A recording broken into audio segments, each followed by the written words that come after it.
man, we here. And we here. It's after the show. It's Dr. Cass Vaughn. Good. Okay, I see. Franchise J. Claxton, man, we here. We color coordinated. We did not do this on purpose. I want to say that. We ain't do this on purpose. And speaking about doing things on purpose, I don't know if Memphis Grizzlies guard Ja Morant did, what he did earlier last week or later last week on purpose. So if you don't know, Ja Morant was at a club, shirt off in the strip club, waving a gun around. Got his boys there, you see women there, lights flashing, all of that stuff. And I'm trying to figure out who is his handlers, because actually, upon further research, they just got finished leaving a all players meeting about Ja Morant's behavior before.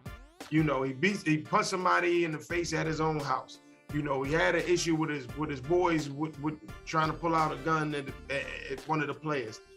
And now this, like, I'm lost at why you make it and then you want to become a thug. It's incredibly sad to me. It goes back to the question that you asked for his handlers. It goes back to something that we discuss a lot, that everybody who is cheering you on is not necessarily for you. And it goes to the fact of you have to pay attention to the company you keep. Unfortunately, he's caught up in something that could spiral downhill pretty fast. And he's very talented, and I hope that doesn't happen for him. But I'm not sure if you saw, he was in a club, and unfortunately this week, Mike Epps was pulled aside because he, going through TSA, had a loaded firearm. Oh wow! Yeah. Wow. So that part with Mike Epps that can happen. That's a mistake. Absolutely. Absolutely. We've carried stuff in our bags when we travel. It can. I just don't want the two narratives to get confused. Well, no. Because sometimes that happens, that they get confused. One was a mistake and one was voluntary. Right. And this is on his IG Live. Yes. What would make you think that this, and now granted, I get it. You're 23 years old. I get it. But prime example, I am a grown ass man, and I bounce stuff off of you. Hey, what do you think about this? You do the same thing. We ain't making Ja Morant money right now. That's the goal. But I'm lost of who is saying, hey Ja, you need to chill. You don't need to go to a strip club. It is no way, shape, or form that you should be having a gun and waving it on camera, because once it goes, it's gone. It's to the universe. In the music industry, they have A&R reps, and those A&R reps really train the artists how to socialize and also maintain their authenticity and be artists, right? I believe that in every sports, they probably should have the same. Did you see? You know who needs an A&R? Shaka Khan. Oh, no, I didn't see what happened to Shaka. Something else happened to Shaka. No more than her sounding bad when she sing. No, you didn't know that Shaka basically put down Monica, Brandy, Mary J. No. Yeah, Shaka is on one today. Shaka has no room after that All-Star performance when she sang at the All-Star game, the NBA All-Star game in Chicago in her hometown. So she has no room. Since then, she has now apologized to both Mariah Carey and Mary J. Blige. So at least she's being accountable for what she's done. Shaka, relax. We have a great show today. We have Ashley Grayson, VP of social media for BET Paramount. Yes. And we also have Ryan. Right. Lawrence from the hit Starz, from the hit show on Starz, BMF. He plays the role of Casay. Right. And then, of course, we have Miss TikToker herself, Miss Entrepreneur. She teaches women how to do businesses and brands, LaToya Cooper. Yep. So we got a power-packed show, man. Let's do it. After the show, we have had such an incredible day, don't you think? Yeah, we moving. We moving. We Listen. moving and shaking. Our next guest, I almost feel like she's my heartbeat. Okay. Because right. I've watched her grow throughout the industry over years now. Right. Actually, as I think about it, I met Ashley through Conan. Okay. And Conan. really watching her grow. And I can't even remember why he initially wanted us to connect. Ashley was just beginning in her career. I do remember that when he wanted us to initially connect, but just watching her grow and move and shake and do the things that she's done. I'm so proud of her. Of course, this is International Women's History Month, and I needed someone like her from our hometown as well. She's now VP of social media at BET. I'm so incredibly proud of her. I could say tons of things about her, but what I will do is just bring her to the show. Hey, Ashley. Hey, what's up? How you doing? How you feeling? I feel great. I feel great to be here. Congratulations on the show. Thank you so much. Thank you. So let's talk social media. How is it to do social media for such a large platform and be able to maintain everything that's going on? It's time consuming. It's a 24/7 job, 365. So even when I'm on vacation, I am typically still at some point checking in and late breaking news, changes in the industry, things that need to be kind of pivoted real time. So it doesn't give the luxury of a lot of time off or a lot of time away.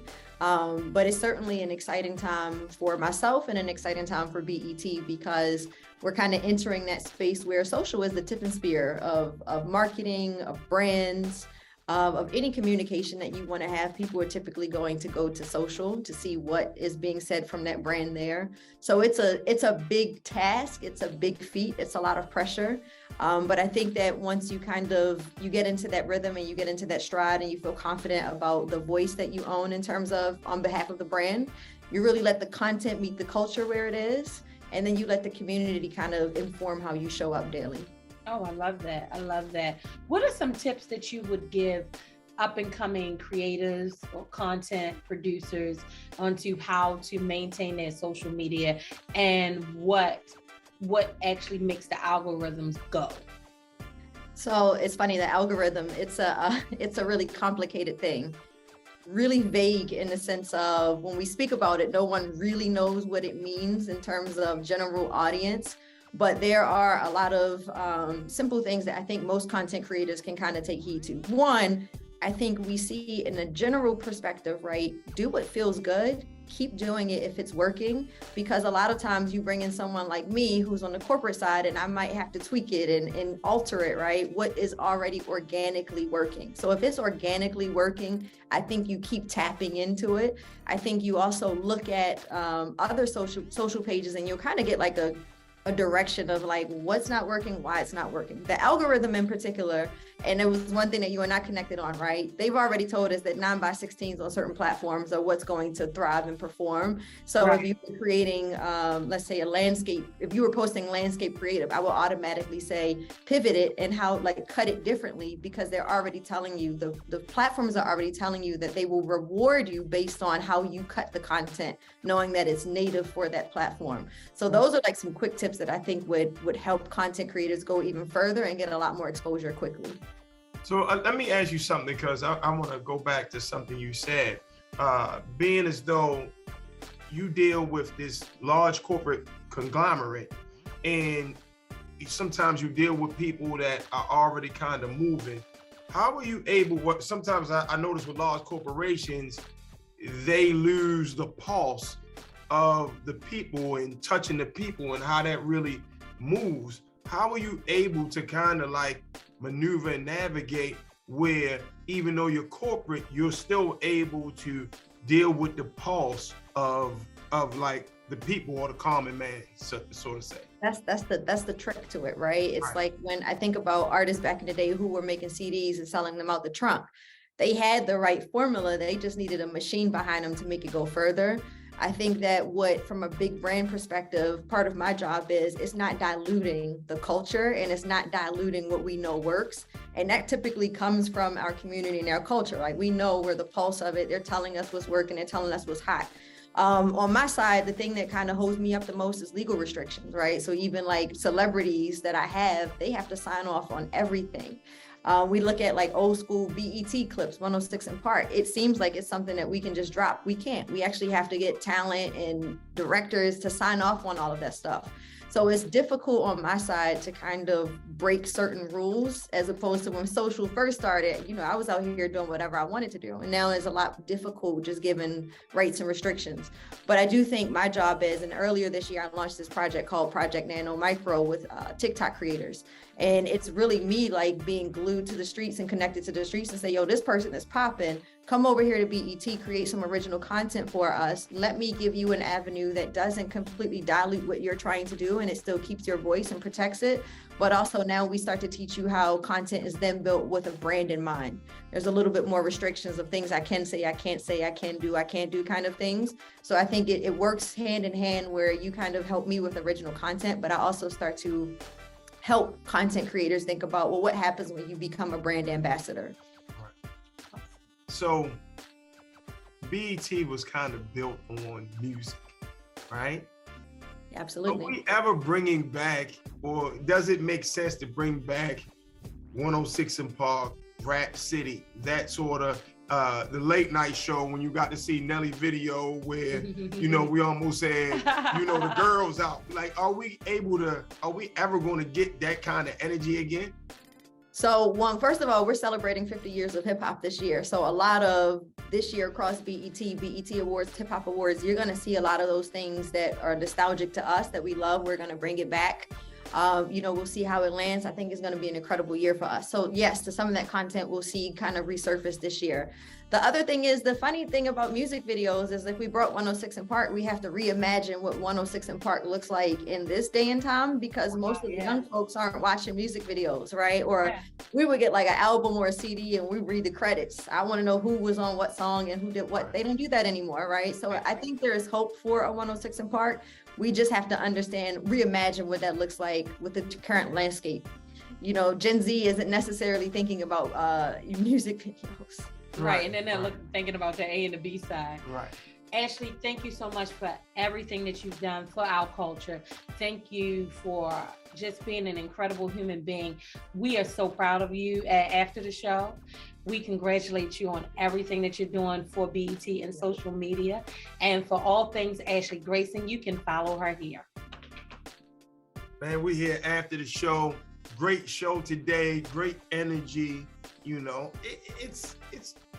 It's a beautiful thing that we're able to do this and get paid to talk. Yeah, you're absolutely right about that. Today's show actually has guests from 2 major platforms. Right. Right. So, reason why, and to be honest, I don't necessarily watch a bunch of series because I just, time-wise, it doesn't give me an opportunity. You get to binging and you're watching, and it's a lot going on with our business, kids, all the kind of stuff. But I'm not going to lie, I actually watch this show, right? And this gentleman is on the show. He's on BMF, on Starz. Man, shout out to my man Fifth. He made sure this was good. My man Rayon Lawrence, what's going on? AKA K9 from BMF. What's up, man? What's up, y'all? What's up? How you doing, man? Thank you for having me. Right, you don't look nothing like K9 right now, bro. No, I'm just telling you. K9 is a bit different. We're a bit different. Right. I'm just telling you. Buddy. So that was my first question was like, I wonder if they're the same people. Right. I'm not sure. What I will give you props on, bro. Well, I'm scrolling through social media a couple weeks ago. They was like, yo, K9 from BMF is really handsome. He's a blah, blah, blah. And he's, you know what I mean? And they had a bunch of pictures of you. I was like, okay, man, my man getting a lot of love here. Man, so congratulations to you on that as well, family. Congratulations. So much, man. I appreciate it. It's interesting enough, the reason, and I know we joked coming in, but I actually worked on HBO The Wire, you know? And so some of the people actually were who they were. So I was like, Wire was different. Yeah, The Wire was different. It was, you know, very entertaining, very rewarding. Interesting enough, shot in our hometown. I watched it because I worked on the show. He has never seen it. You know, he said he lived The Wire every day. I'm from Baltimore. I know what it is already. Yeah. I don't need to watch it on TV to know what goes on in the town. Yeah, some people who lived it, you don't really want to watch it. You know what I mean? Yeah. So let's talk about your character K9 and BMF. Oh yeah, so K9 is a ruthless gangster from the Detroit projects, and he got the money, man. He got the money, he got the jewelry, he got the work, and this what attracts Meech to wanting to learn from K9, and he likes how K9 conducts business. Right. So, I mean, you just shooting people in basketball games, and I was like, yo, this is a little wild here. It like, is it how true is the show from what the understanding you've gotten to real life? Like what? Yes. So a lot of it is true. Like what happened at the basketball court was actually, that really happened. So they try to get as close to the truth as possible on the show. We enhance a little bit of things, but yeah, that basketball court scene, yeah, that actually happened. Right. You know, he owed K9, his real name is Dog, Lawrence Newell. That's his real name. And guy owed him money, coach owed him money, and he had to pop him. Gotta have my money on time. Right. And that's what I got out of that. It just seemed like he didn't play about having his money when you said you were supposed to have his money in the show. What does it take to prepare for such a role as this? Well, you gotta go dig. With me, I like to find a foundation first, right? So I'm from Brooklyn. I'm from the streets, so I was able to live and see some of this stuff, and that stuff you gather in your mind, and you start to get the similarities that you have with the character. So I don't like to be disrespected, and you can see what K9 does when he's disrespected. So you get that basis. I like to wear jewelry. I like to call it accessorizing. K9's the same way. I love basketball. K9 loves basketball. So those are the similarities that we have. And then you start from there. One of the artists that I grew up listening to was DMX. And automatically, once I had this character, I was like, oh, DMX all day. So I would listen to DMX every single day and listen to his song, listen to the words. And the words that DMX is rapping, DMX was living his life too, but K9 was living his life as well. So that's what helped me prepare for it. And I hate to put these two together, but my faith and just believing in God was to be able to get me prepared for the character, if that makes sense. So I had to pray every day. I had my sister pray for me every single time I was on shoot. Friends would send me text messages of scriptures, and I'll listen to scriptures every morning. So that was kind of to get me really into the sense of the character a little bit. That's incredible. Because that actually kind of piggybacked or is a great segue into what I was going to ask. Like, does that K9 character roll over into your everyday life now? Now, granted, you from the streets anyway, but now because you in this character, does that roll over? Do you have you walking down the street or dealing with family like, yo, okay, I'm really not K9 right now? Yeah, that actually happened to me a few times while I was filming. We was filming for about 5 months. So it was a time that I left the club and I caught somebody, and after the club, I was like, yo, where the guns at? Where the connect at? So at that time, I was literally in this character. It was another time, got into somebody with security out in Detroit. K9 was coming out. And actually, now when I have a conversation with somebody and I get a little angry, they be like, oh, damn, now you bringing K9 out. So sometimes people will think it's out, but nah, you're just expressing yourself a little bit. But it comes out very rarely, but sometimes it can, right? And I would like to, say real quick is You look at what happened with Will Smith, right? When he played Richard Williams, when he slapped Chris Rock, Will Smith was in character still. So things like that, sometimes when we prepare these roles and we dive in deep, we find something that might have been in us a little bit. Not saying that was the whole canine, but that might have been in us. And sometimes that will come out outside of filming. Yeah, I never thought about that. That's awesome. That's awesome. You know, we are happy to have you on After the Show. We're grateful that you joined us today. We are both huge fans of the show and of you. Congratulations on everything that you have going on. What's next? I got a new movie coming out called First Comes Love, Then Comes Murder. That should be coming out about May or between May and July. That's a thriller that's going to be on TV One. We'll have to have you back on. We'll have to have you back on to talk about it. Rayon, you got some like murder, and it's a lot of that going on in your characters, bro. I don't know. A lot of that. Right. You said it. I was like, man, he might kill somebody again. No, but thank you so much, man, for being a part of After the Show. Taking time out your schedule, you know, it means a lot. Thank you so much. All right. Thank you guys for having me. No, man. Absolutely. And for all things, you can follow him here.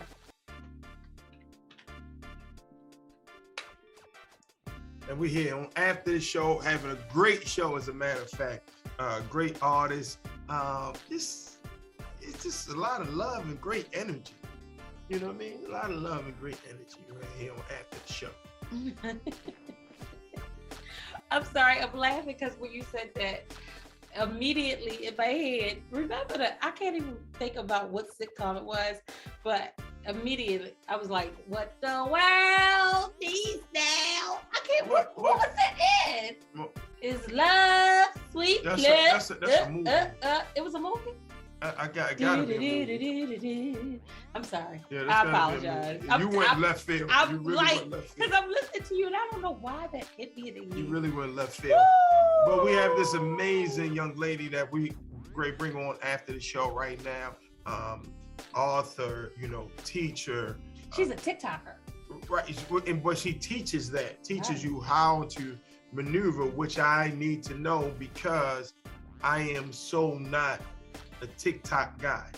I'm an Instagram guy. I'm not singing on TikTok. I'm not going to do anything and try to act like somebody else's voice. That's just ain't in my makeup or my wheelhouse. That's You know, the interesting thing about her, one of the reasons, and I've been saying this over, March is International Women's Month. And one of the reasons why I wanted her to come is because when I read her story, I thought that it was so empowering. You're Puerto Rican in your family. No, Dominican. Oh, okay, all right. Not Puerto Rican. All right, but international. You're internationally known. You know what I'm saying? Internationally known. She internationally known. You got some other things, you know, in your bloodline. I've never heard you complain before. We're not talking about what I'm complaining. I'm just saying when we talk about international, we're talking about international. Yes, international. So that's one of the reasons why I wanted her to come on to share with us. Welcome to After the Show. Latoya Cooper, what's up? Hello. I am excited to be here with both of you, and let's talk. You know, we got so much to talk about, and you know, you mentioned TikTok. I can talk about that all day, okay? I just had a video that went viral on TikTok. You may have seen it. It was a Beyonce video, hit over 1.7 million views.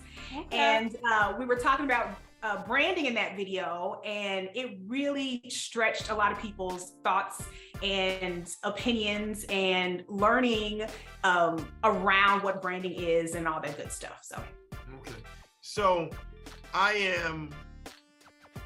am really a guy that if it was a book called TikTok for Dummies, I would need to read that. So I need you to kind of give me that, because when I see TikTok stuff, I see it from somebody putting it on IG and me watching it, not from TikTok. I don't even have TikTok downloaded on my phone as an app. So you have the floor on what I need to do, why I should do it, and how we do it. Absolutely. TikTok is a different animal, and what people want to see and how they want to see it is completely different. Example, I'm sitting here in my kitchen. This is a TikTok energy in the field. TikTokers appreciate that. They want the authentic you. They want you to come out and just be really transparent, and they can sense that and they welcome that. Another thing that's really interesting about TikTok is people are very instant kind of gratification over there. So if you are selling something, you're promoting something, it needs to be easily accessible. It needs to be up in that bio and ready to go on one click. Okay. All right. So somebody like me who's a DJ and I do a bunch of mixes and I sell my mixes. How would I go about that? Like so on Instagram, I usually record a minute and 30-second clip of me mixing, doing the mix. I post it and people DM me and I send them my mix, and that's how we do it. Like, how would I do that if I'm using TikTok? There's a couple different ways you can do it. One is you can go live and you can just interact with people there. They love to kind of chime in and just kind of relax and be present with your music. Another way is posting your clips, but also finding a way to add value to the person who is watching it and bringing them into that experience. Okay.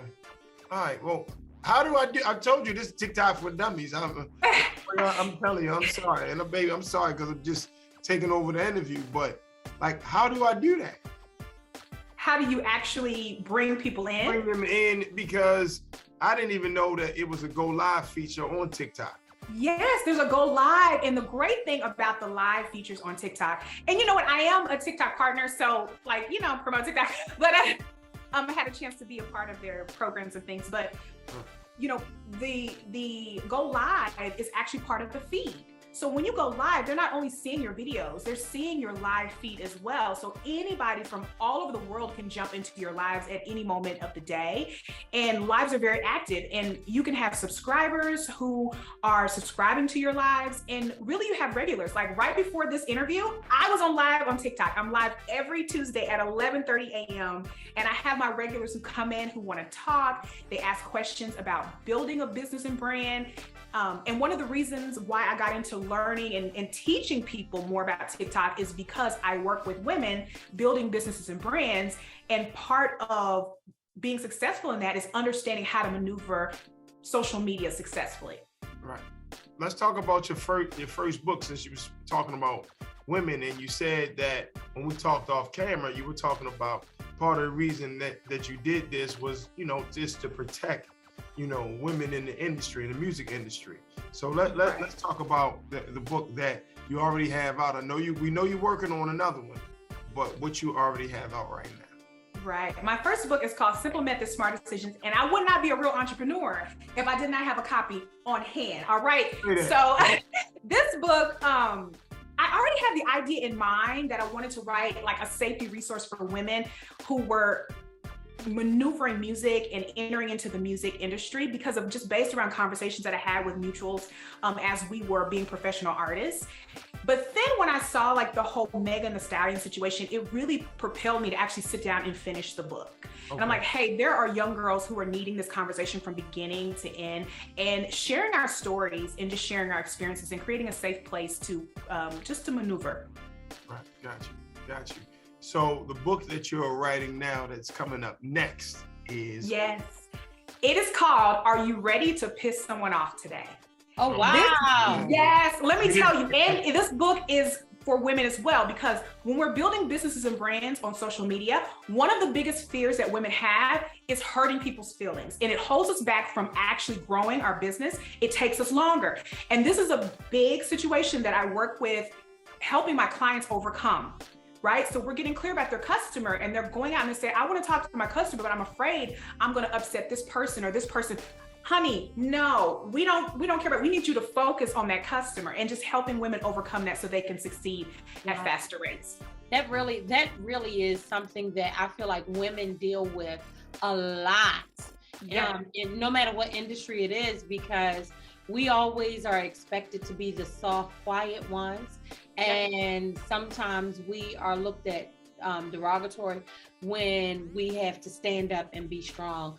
It has been an amazing 6 minutes with you. Like, we really appreciate all of the information that you've given us, everything that you're doing for women and entrepreneurs.